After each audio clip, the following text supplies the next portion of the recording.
Okay. All right, all set? All set. Okay, I'd like to call to order the Economic Development Commission meeting for tonight, Monday, March 9th. Can we do a roll call? Sure. Jerry Cabasco, Kirsten Erickson, Here. Robert Perry, Here. Tracy Smadilla, Nanette Gutenkopf, Here. Joel Laporte, Here.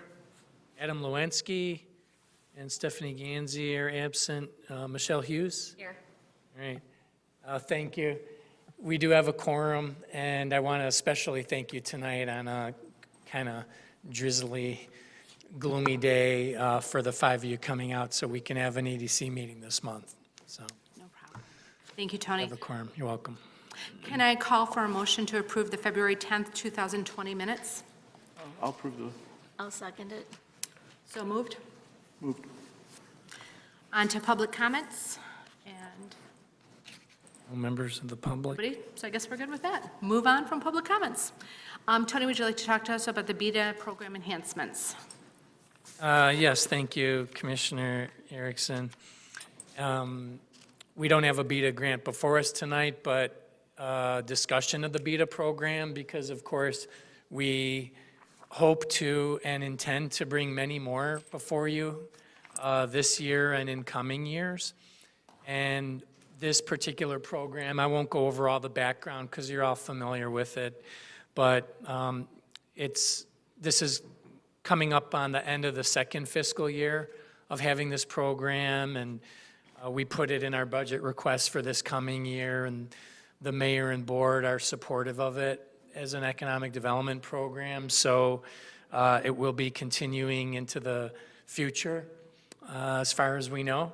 And why we brought this up for discussion tonight is over the past, we're going to call it a year and a half, because the first applications kind of started rolling in the summer of 2018.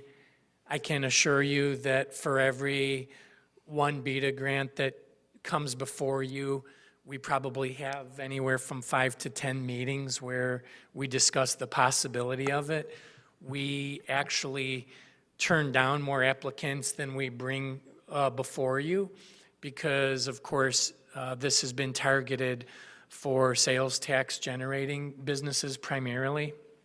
And anyhow, without further ado, I'm going to go over some things that we've learned over the past couple years with this program, and some suggestions we have for enhancing it and helping make it more inclusive so we can make better use.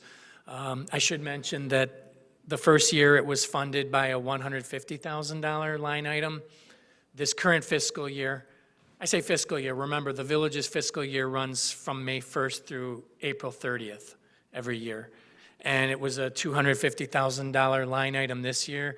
We haven't yet allocated all of the funds budgeted for this program.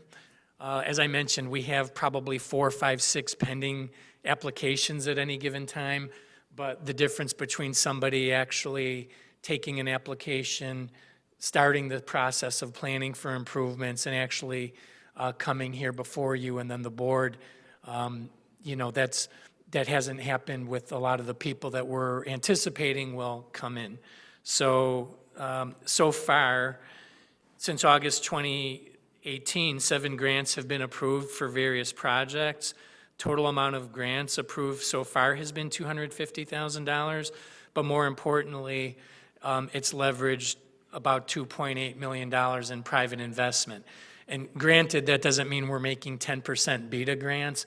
Of course, you all know we've made 2 of them, $50,000 each for the biggest BEDA project that we have, Streets of Bartlett, that's close to a $2 million investment in that property. So the discussion is some of the things that we talked about, ways to possibly improve it. I will refer to my notes, but Scott and I have discussed them so much. We're kind of intimately privy to all the details, having thought about it and discussed it so much. And the first one I'm just going to say is like a very simple one that's almost par for the course is we are removing all the language. I'm just going to hold up, not necessarily pass it around, but here's the red ink on the original plan that the first time I brought it before you and the board back about 2 years ago was talking about 50% grants. The reasoning for that, I will explain now, is it was based on comparable programs. If you recall, some of you who were on the EDC at that time will recall, we were looking at similar programs offered in Des Plaines and Mundelein at that point, and a few other communities that were making these 50% grants. But by the same token, some of their grants, 50,000 would be on the higher end of them. So there were they were getting a lot of $10,000 projects, $20,000 projects where they were granting half. What we ended up with, as you all know, were more comprehensive projects, like people buying an old dilapidated shopping center and remodeling it, or somebody buying the Bartlett tap and bringing a 135-year-old building up to current code. So we didn't really bring you any of the $20,000 varieties. We still might, and if we do get one where somebody just wants to invest $10,000 or $20,000, $25,000, you might still see us here recommending a 50% grant at some point, or a higher percentage. But the very first thing I did was X out that 50%. Everybody who we met with came in and applied, also applied for the maximum grant amount, $50,000, whether they were investing $125,000 or $2 million. Everybody was asking for 50. Of course, why wouldn't you? If you're looking at an application that says maximum grant, $50,000, you'd be kind of doing yourself a disservice if you didn't request that amount. So I removed all references to the 50%. Okay? We're going to discuss with the applicants, like we do now, what type of percentage we might look like, or what we think when we discuss it in staff before we present it to you. We're always thinking of what would be an acceptable or a number that we think the EDC would support, and then later on what the board would ultimately be able to support. In one case, the mayor and board upped the amount of a BEDA grant amount that we had recommended for the still. So anyway, without belaboring that point too much, we took out the references to the 50,000. I'm sorry, the 50%. The thing that we'd like to change that I think probably would be the biggest change to the program, and we want to get your input on for sure, is I had originally written it up so that a property could be eligible every 3 years. And this is for Commissioner Erickson's benefit. While we had, well, all your benefit, but she experienced when we had a downtown TIF rebate program, that was one of the parameters of the TIF rebate program, is we, at that point, would do up to 30% grants, but every property was only eligible every 3 years. Just like we did with 2 BEDA grants with Streets of Bartlett, we used to do multiple TIF rebates over to Bartlett Plaza. As you recall, it's comprised of 2 separate pins. The one pin is the building with the vacant grocery store anchor, and the other one is the one that's anchored by Pasta Mia and Ace, 2 separate buildings, so 2 separate pins, the way it was built. We wanted to get your take on, and we thought it might behoove the EDC and the village as a whole to just basically remove that provision from the language. Keeping in mind, we want to spread these BEDA grants throughout the community. We don't want them to all be downtown or all be for one particular shopping center, but by the same token, it's hard to categorize everything as the same. A 12,000 square foot retail strip center like Apple Valley Center on Route 59 in Stearns has a totally different dynamic to it than Streets of Bartlett does. An older, middle of the town shopping center that needs a great benefit. That is the main one that I think I would say I have in mind when I propose this. There is a chance that there would still be ongoing improvements year after year.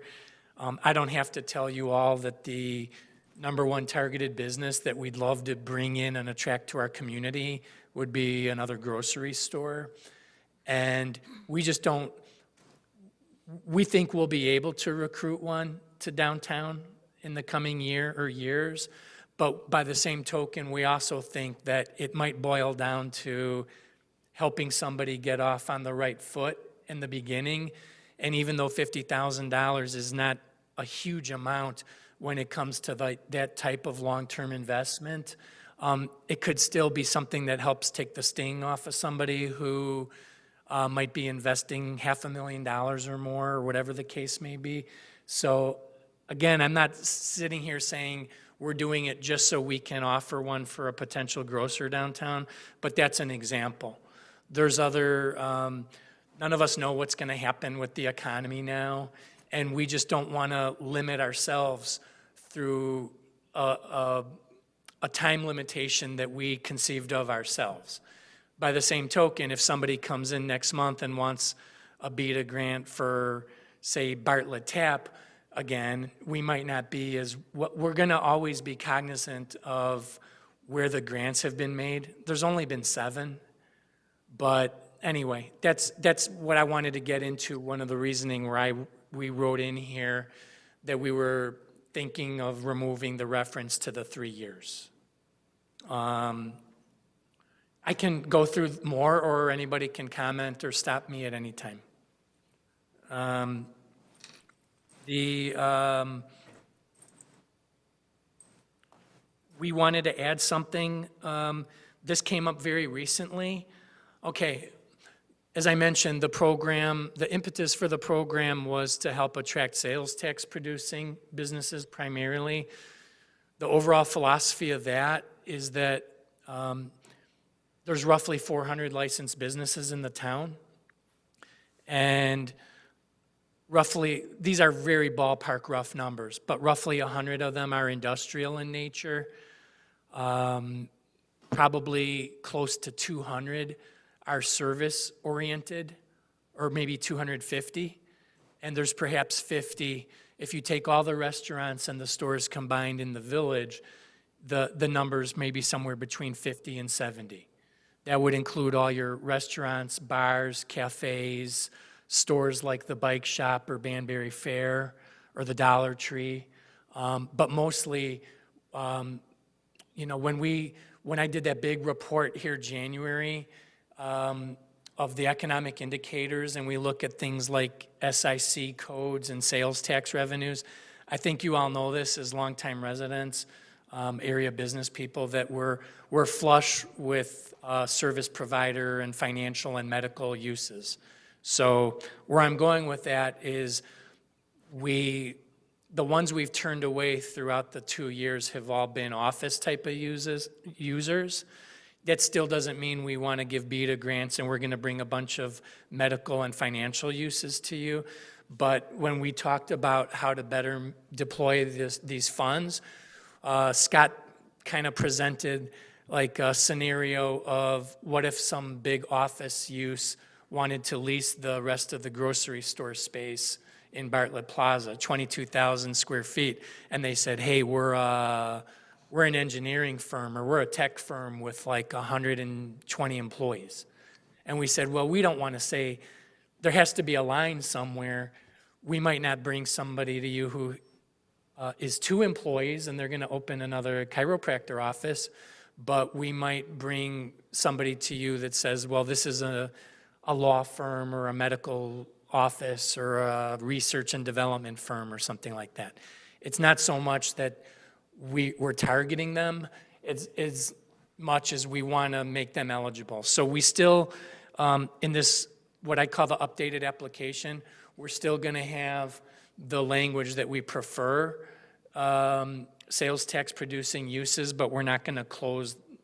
We're going to have some language in there saying we have a preference for it. Of course, if somebody called us, me or Scott, and said we have a firm with 100 people, and we want to lease an office downtown or anywhere in the town.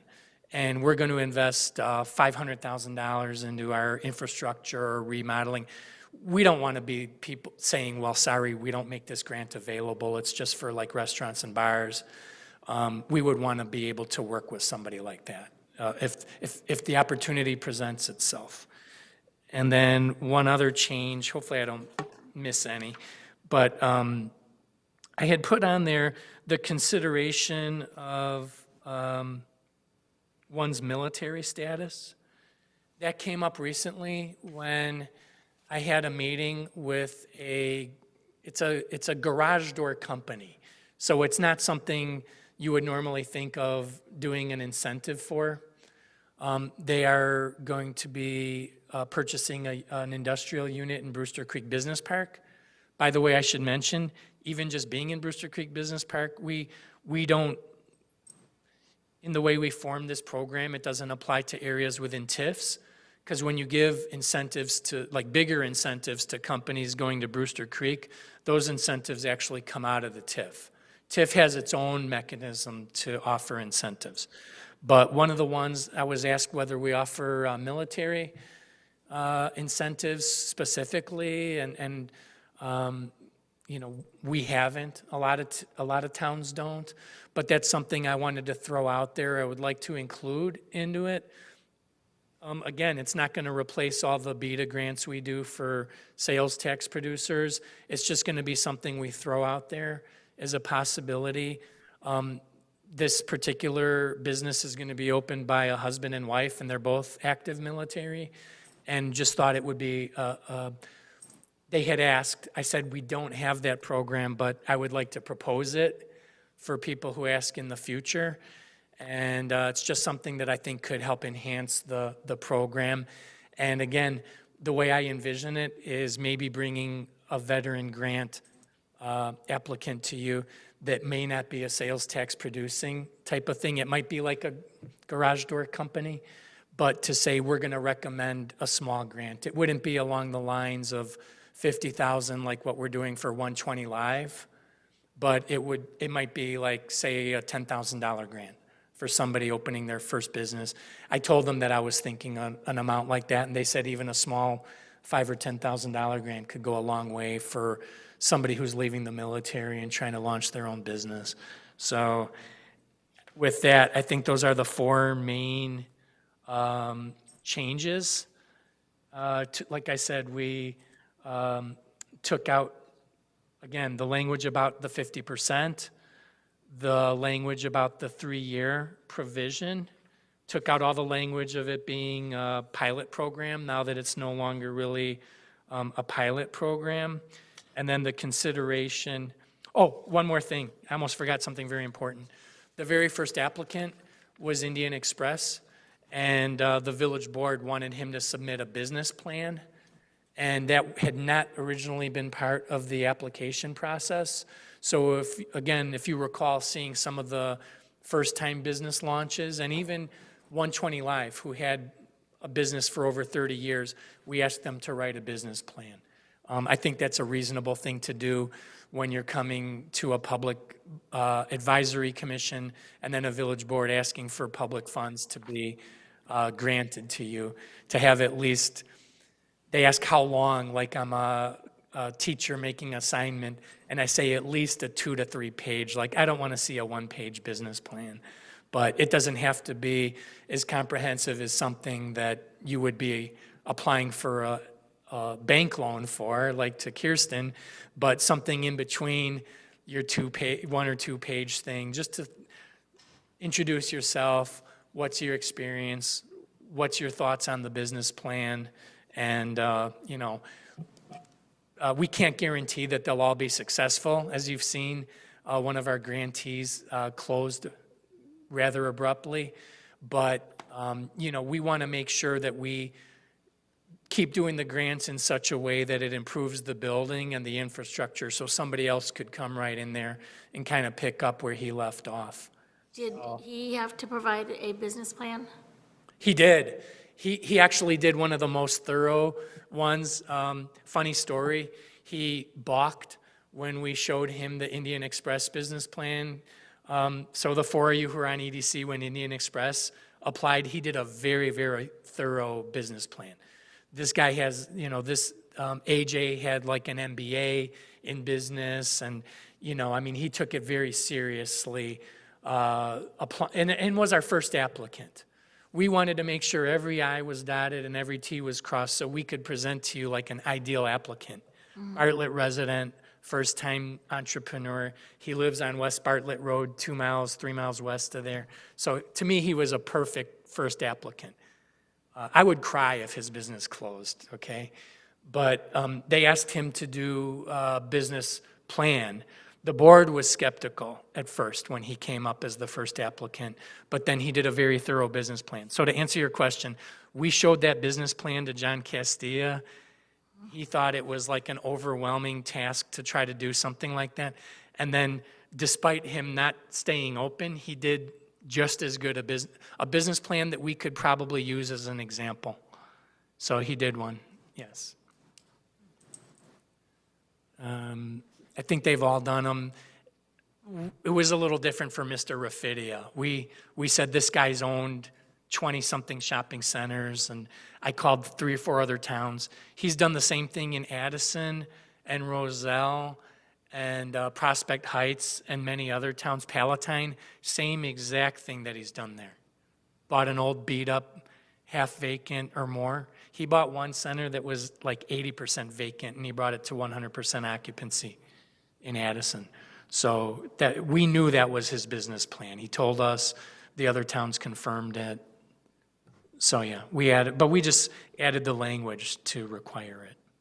I think it's, So with that, I've talked for a long time, and if you have questions or other suggestions that we overlooked. Well, a business plan, I mean, you're opening a business, you should write a business plan, you should have a vision and a roadmap, and there's plenty of places that you can go and get help. I mean, EDC's business services will help somebody with formulating an actual proper business plan, so it's not difficult. So I think that that's such a critical piece for somebody to actually think how this is going to unfold. It's a great idea to open a business, but, you got to really think the process through. Right. You'd be surprised at how many businesses we meet with where they don't have a business plan. I mean, Scott met with a potential BEDA applicant today. I met with another, and, they're just kind of feeling us out. But when we hand them this, in case I forget to tell them or Scott forgets to tell them or Joey, we can say, well, it's in the application, Right. It's something that's required. And the board's going to want it, you're going to want to see it. Mm-hmm. And yeah, we want to make sure that's included. Oh, go ahead. I have a question. So the removal of the language about the 50% and the 3-year, was that an obstacle, or that was something that was requested by somebody? I mean, you mentioned the military was a request by somebody, but what about the changes for the other things? Is it just something that might spark more interest, or? No, the 50% was just kind of the way the program has kind of played out in actuality. It was based off of, in old school economic development, the facade programs, where a lot of the improvements weren't as comprehensive and expensive as the ones that we're getting. So I would say that's 2 different things. The 50% was just so people wouldn't come in with an expectation of 50%. If somebody comes in and says, I'm going to spend $100,000 exactly, and I'm applying for a $50,000 grant, honestly, we probably wouldn't recommend that amount. The amounts, I don't remember all of them, but for instance, like John Castilla spent about $140,000 on his, and we recommended a grant of $35,000. The Still next door was planning on doing about $75,000. We originally recommended 15 only, but then it went up to 20 by the time he made it to board because they were adding more elements to their plan, and then the village board upped it to 25,000. But it's still roughly 1/3 rather than half. So we don't want to in our dream scenario, we would be making 50,000 grants per year for like big, like change-making projects. But we don't, we just took out 50% because we haven't done a 50% yet. I don't think we will. Maybe for a smaller project, but it's not automatic, 50%. There's wiggle room. The 3 years came up a little bit. It has come up in Streets of Bartlett, where some of the projects coming to that center, where the individual tenant businesses who look there ask us if it's available, and our answer so far has been no, it's not. The owner of the shopping center has already been approved and received 2 BEDA grants.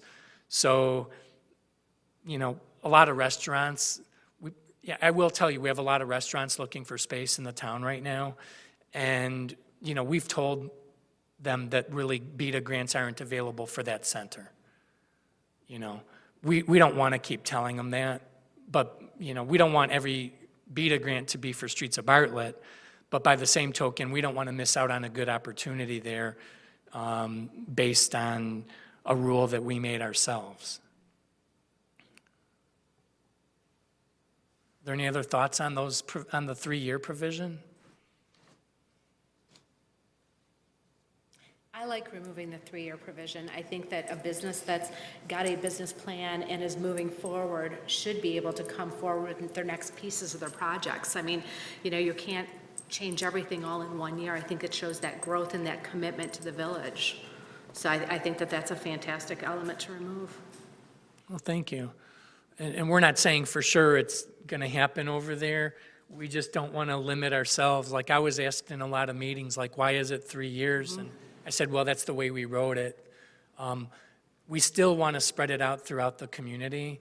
I have 2 different businesses in, well, one restaurant for sure in Bartlett Square Shopping Center south on Army Trail Road that was looking. I really was like trying to get them to apply for one.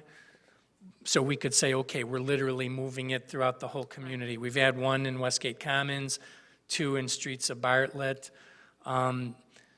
Because Delicious moved and relocated, and we still are in contact with the gentlemen who own Town Center. We anticipate maybe there will be one for Town Center.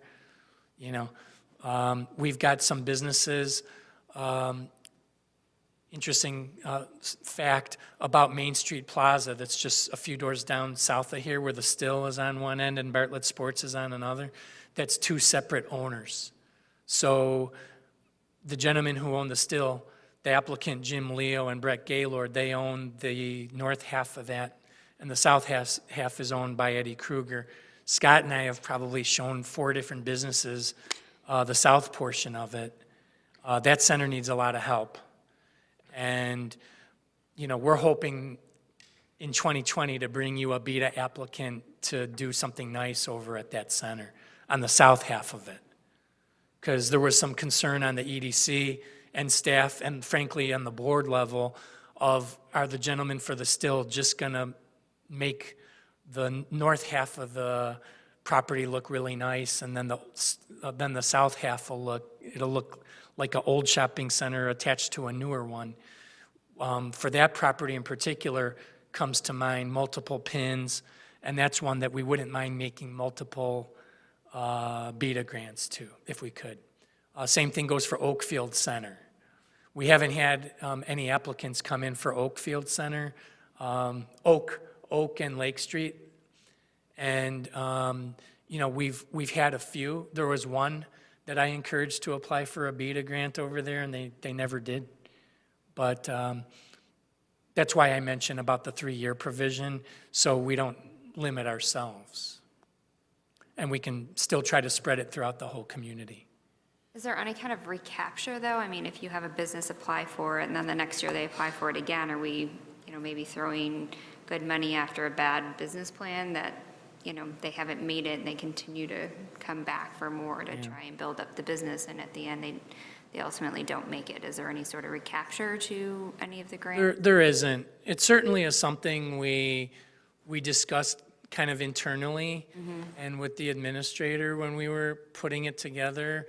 And I think with the mayor and board a little bit.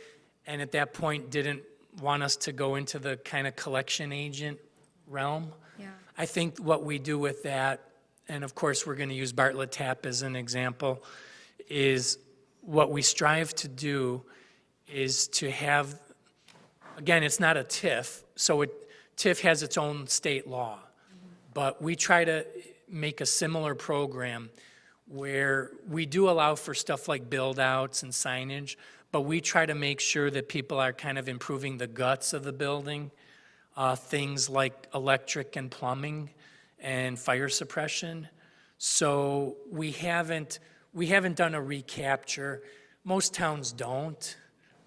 Sometimes you'll put, when it's somebody who owns the building and the business is a time when you could kind of think about doing that.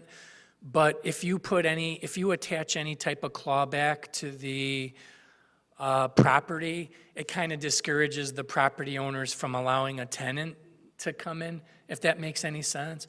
We've discussed it, like leaning a property for a certain amount of time or something like that.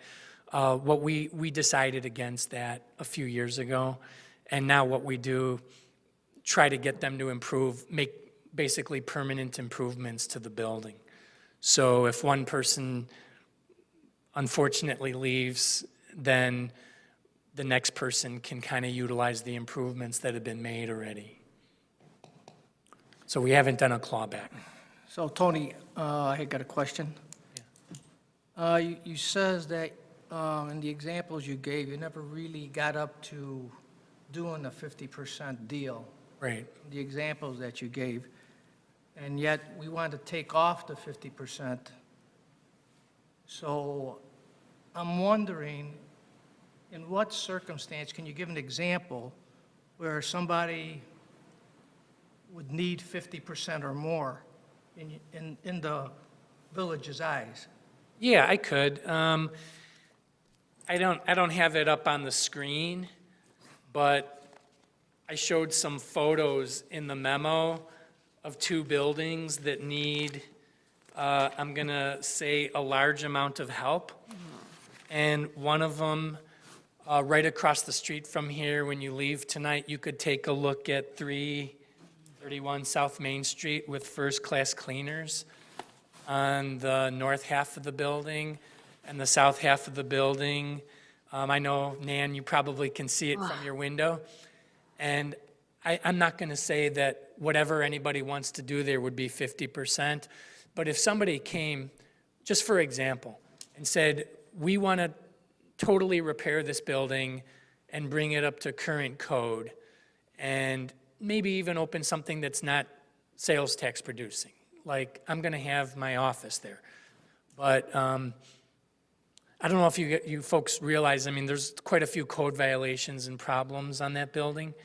And if it would take $100,000 to bring up, to restore it to how it should look, I can't say for sure we would recommend $50,000 for that, but I think there's a good chance that we might. The other building that I referenced in here, there's a building at 151 South Oak. It's located directly north, or what I call behind JC Mexican Restaurant. It's like a painted white former garage, former mortgage office, former contractor office. I don't know how to describe that building besides that it's there. It's an old vacant white building. Yeah, vacant white building. Used to be So- a gas station. Yeah, so I would say for the two buildings that I snapped pictures of and put into the memo as good examples of buildings that, number one, we wouldn't say, no, we won't do a BEDA grant because it's not sales tax producing. If you want to open your office there, great, we'll work with you. Second of all, if somebody was going to put $60,000, $80,000, $100,000 into it, I think we could, maybe see ourselves going up to 50% on that. I can't say for sure. It depends what the use is, what the circumstances are, that kind of thing. But those are examples of buildings that would take somebody with a lot of vision and kind of the wherewithal and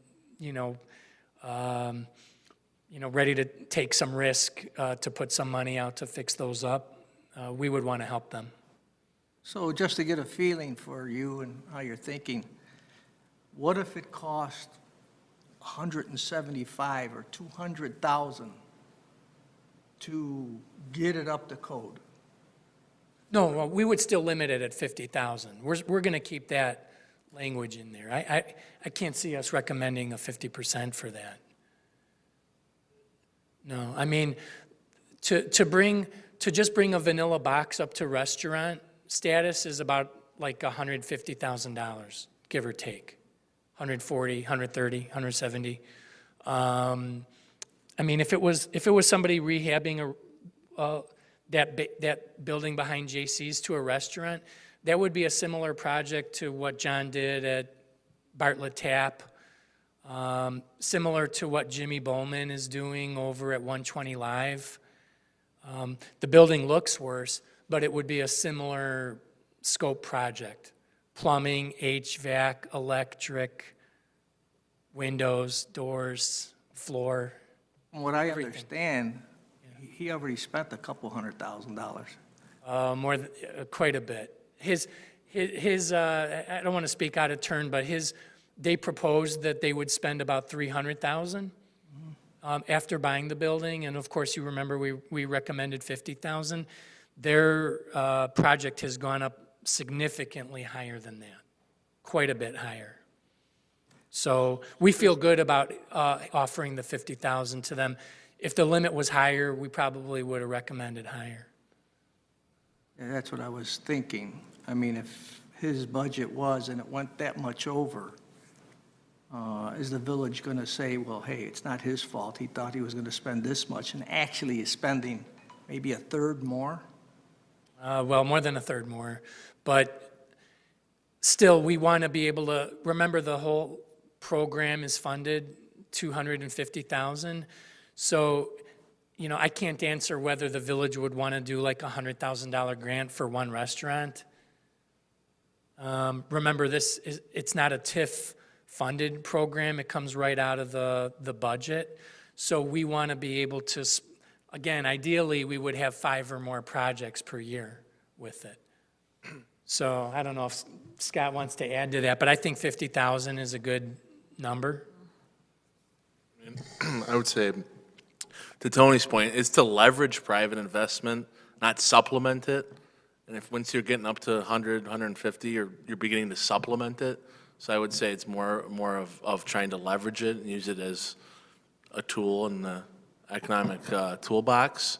So that's kind of the limit that we're recommending at this time. So that comes out to about 20%, not even close to 50%. You mean if somebody spent $250,000 and we gave a $50,000 grant?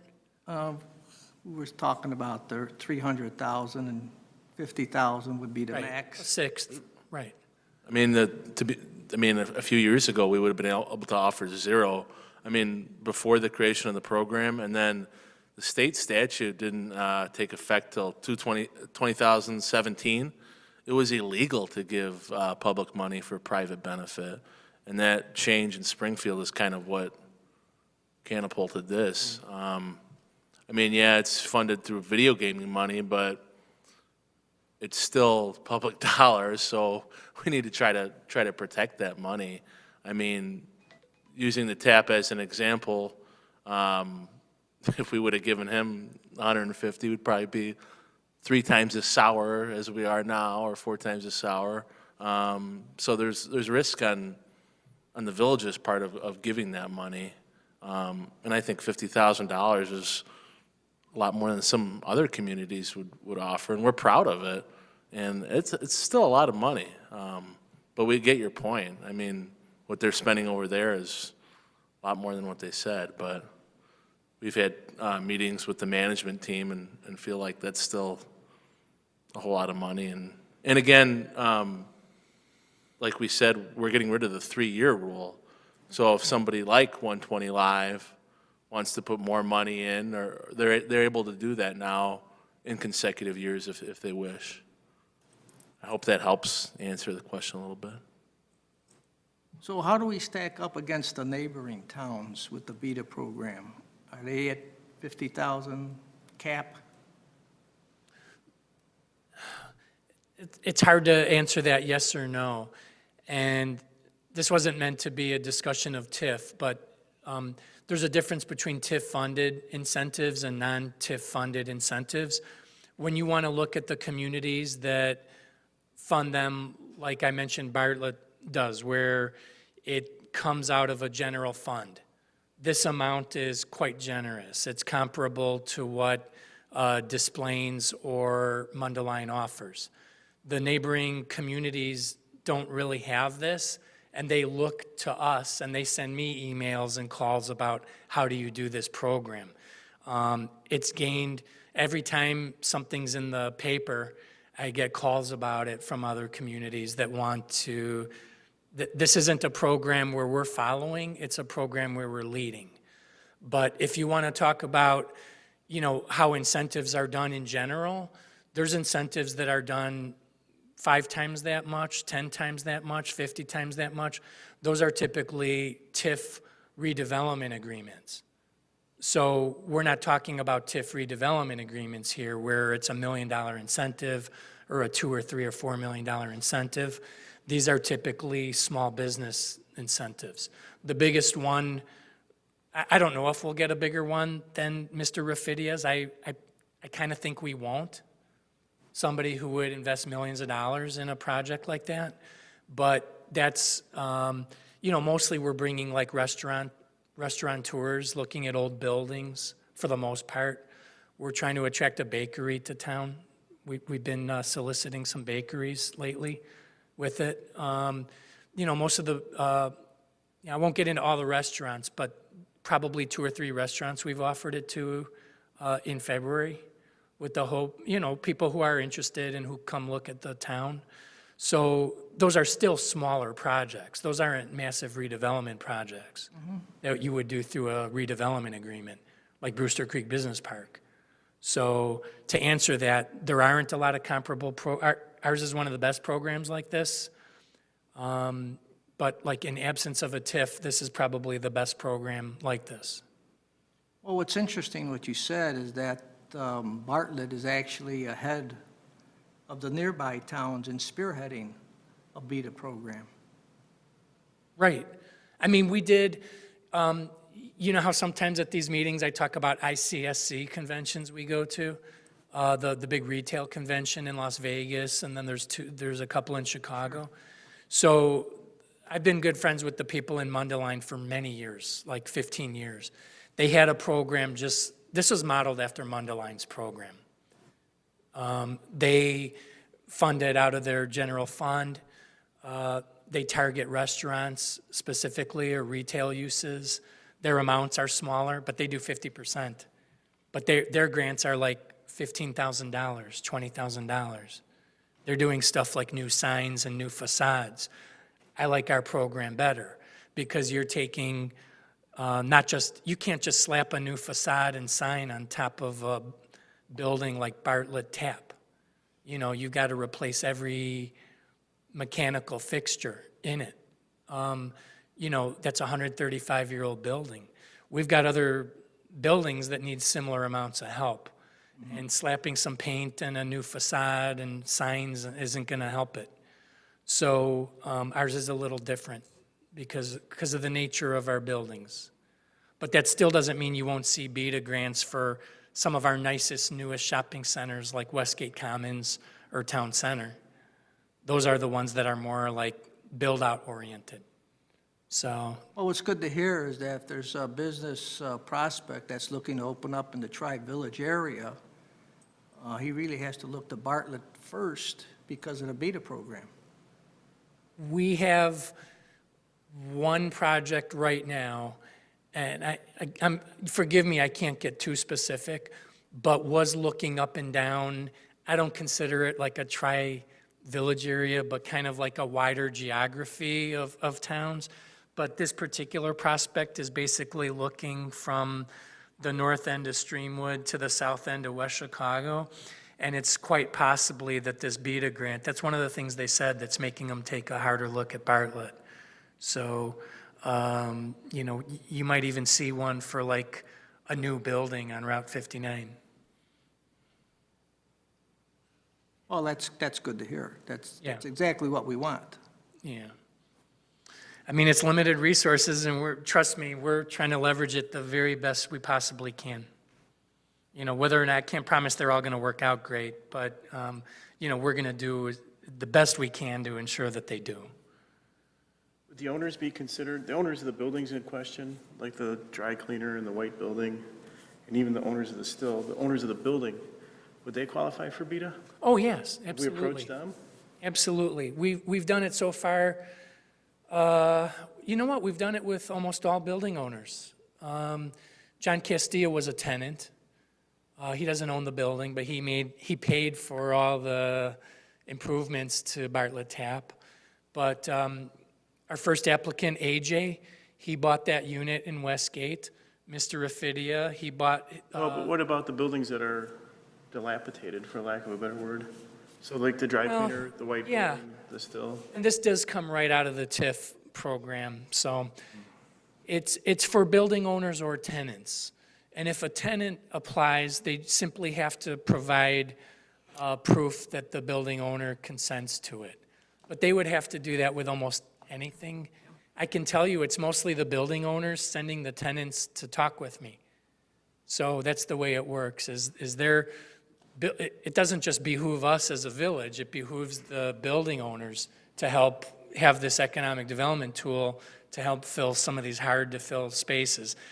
These two buildings are maybe extreme examples, but I'm talking more about like a strip center with an empty dry cleaner space for 2 years. But would those owners of those two buildings that are photoed in there, have they been approached? Would they be interested in improving their buildings? Maybe. What happens, maybe one of them yes, maybe one of them no. What happened, this is a whole other topic, but when buildings are essentially abandoned and fall into disrepair, it's not some guy like Manny who I can call on his cell phone and he answers and we talk about his building. It's more like foreclosure and banks and receivers and lawsuits, and like it gets messy. Does the cleaners own that building, or are they just tenants? That I don't even know. It used to be owned, those are two condominium units, but I think that's one of them that's in that middle space of, there's been tax buyers on it. I'm guessing I think it's been foreclosed. I think Scott might know more. She owns her half, yeah. Yeah, the cleaners, I'm sorry, the cleaners owns her half. The other half was owned by Dr. Volk. There's been tax buyers on it too. That's one of those messy properties, legally too, not just like the physical state. So would the program allow, say, the owner to apply for the grant and then the tenant to apply for a grant at the same time? So where the owner's making maybe improvements to the exterior, the tenant is making improvements to the interior? Oh, yeah. In a word, yes. Okay. Yes, the changes we're proposing to you, it's probably not the last time we'll propose changes. You know, we're trying to make it more inclusive and with wider latitude, if anything. We're trying to be less restrictive. We saw, okay, here's how it's worked so far. I mean, think about it, if all these buildings get repaired, you know, pretty soon we're gonna be like just basically targeting empty spaces and shopping centers with it. So we don't want to say, no, you can't apply because you're an owner or a tenant or an owner with a tenant. What we do want to see is some kind of business go in, not just you're repairing the roof, great. But we want to say, like, what business is moving in? Is it going to be another dentist? Is it going to be a little shop? We're trying to help. I think the overall goal of the whole program is to help local entrepreneurs, you know, open a small business. So, yeah, to answer your question, yes, we would encourage both. So the limitations at Bartlett Plaza is only because of the resources that's already been afforded to Right. that area, so to Right, we didn't want every month to be a BEDA grant for Got Streets it. of Bartlett, speak. Okay. you know? But that doesn't mean we wouldn't, you know, with the right opportunity, if a very good grocer came in and wanted that site, and one thing that could put it over the top would be a BEDA grant, we wouldn't turn them away from that. Or another use. It's just opening up the box and making it more forward-thinking, you know? It's the right thing to do to relook at the original plan has evolved and changed and to keep it successful. And I love the veteran piece of it. I would have never thought of having that type of program in there, but that's definitely a great aspect to this. Thank you. Thank you. We thought that could help somebody, not just the press aspect of it, but, I mean, to help a local veteran launch a small business, I mean, what could be Huge. better than doing that? So, we don't even know if we'll get one, you know? I did have a meeting recently with somebody who's just, I shouldn't say just, but they're opening a salon. And I told them, like, pretty much flat out, we're not going to do a BEDA grant for it. It was a woman, and she asked any other way, and I said, well, are you veteran status by any chance? And she isn't. Somebody who's helping her opening the business is. But it's something we can kind of throw out there. It's not, I've never asked people that before in my meetings. People have brought it up before, but I never, that's not your normal course of business with working with a business, asking somebody if they're a veteran. But sometimes it comes up. It's something we can throw out there. Her relative who's helping her open, what he said was that, well, he loved the idea, of course. And he said, not only is that something that, like, necessarily we would ask people, but he said, if you do that, send it to the VA. Right. He said, send that to the VA. They would be like, they'll put it up like in their building on the wall, and we'll be one of the only towns, hey, small business grant in Bartlett. It might not ever lead to anything, but, it's still something that we could throw out there. And also throughout the year, if you have ideas of enhancements or something you don't like about it, to always just, I'm not saying this is these are changes we are anticipating. We're going to ask the EDC to formalize your recommendation and bring it to the board. But by the same token, if there's something after a BEDA grant that you think doesn't sit right with you, or something that you think could be done better, of course we're open to suggestion. We're not treating this money like it belongs to us and staff. What we're trying to do is deploy it the best for the entire community. So when people say, oh, wow, a new business is coming to town, and, well, heck, maybe we got this. Maybe we didn't get it over another town because of it, but maybe it helped this person do it in the first place. Or maybe they were looking at 3 different locations, and because Scott or I offered them a BEDA grant of some amount. What happens now in the meetings is everybody asks us, and they say, well, off the record, what amount do you think you'll recommend? And we're kind of put on the spot a little bit. But we can go back to looking at the percentages of what we've done. The lowest one we had was probably 27%, and the highest one was 40%, when the village board wanted to up the BEDA grant for the still, because they've been there for 5 years. So I'll say, well, somewhere between 27 and 40%. So, yeah, that's what we're trying to do. Any other questions for Tony? Any new business? Well, there's a lot, but the one thing I wanted to mention, I put the flyers out in front of you, the Wednesday, I should probably let Nan or Scott talk about this rather than me, but we're hosting something Wednesday morning with our new resident consultant, Google/social media/branding expert, Nathan Masirian. If you've never had the chance to hear him speak, I don't think anybody knows this stuff better than he does. And come join us Wednesday morning.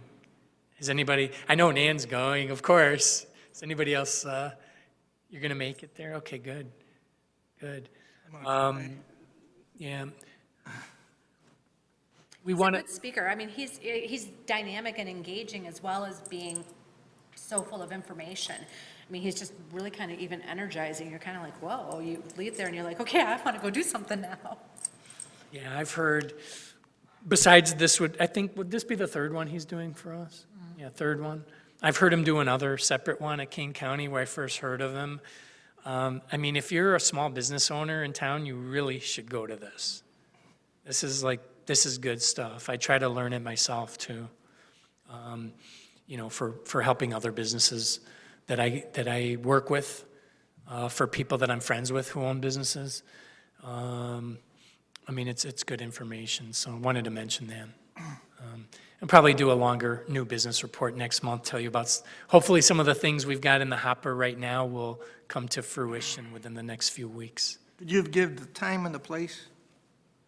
It's Wednesday morning, it's at 7:30 in the morning, and it's at Bartlett Hills, and breakfast is included, Just got it. yeah. So we'll mark you down.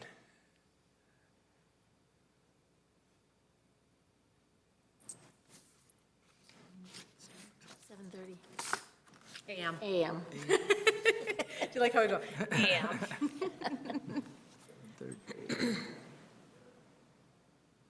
So we're actually going to seek a formal recommendation for these amendments to the program and any others that you may see fit. Are you guys ready to go ahead and make a motion on that? Of what was Make a presented? motion on it. I'll second it. All in favor? Aye. Aye. Any All five. opposed? Okay, thank you. Thank you. Thanks for working Carries, on it. and we're going to bring it to the village board and say the same thing, that we want to remove the time limitation, the percentage reference, add the veterans grant, and whatever the other one was. Do you know when you'll be bringing that forward? Probably in April. Okay, Yeah, the fiscal year starts May 1. okay. I can tell you that we're just going to go ahead and change the application. Some of the changes we're just going to go ahead and make. Right. I think the main thing that we want to have the board to give our blessing is to remove that time limit. I think probably the biggest change of it would be that timing limitation. Absolutely. I think they'll be okay with all the rest of it. We've already kind of apprised them of our thoughts of the veterans grant, and everybody kind of liked that. So, All right, so that's everything on our agenda. The last item is a motion to adjourn. Second. I second. All right, we got a double second, so to me, that's good. all right, all 5 people seconded. Meeting is adjourned. Thank you. Thank you. What was your response for